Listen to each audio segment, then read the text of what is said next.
Okay.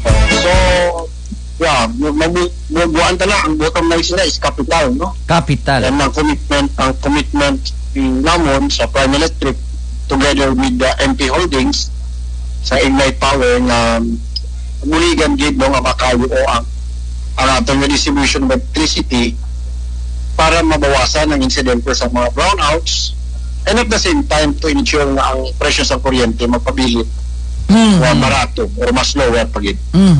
Okay, so as I said, what we are proposing is a joint venture, no? Partnership.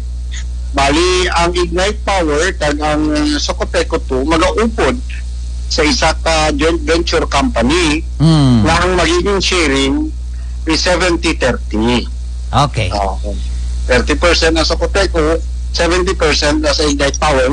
Nga 70%. Yes. Because what we are proposing is, number one, baklo namon ang mga daan niya pasilidad para baklo namon na siya kung pila man ang value niya, no? So, mapagwa kami kwarta sa pag-purchase sining mga facilities para magkaroon din ng pera ang elektriko, no? Amo na nga among ginugad rin sa Central Negros.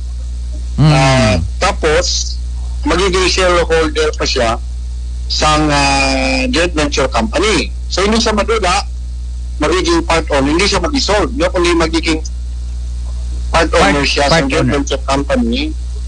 And at the same time, kami ang mapagawa ng kapital para sa rehabilitation and modernization of the facilities. Okay. So medyo dako ang financial na infusion nga imong unabon.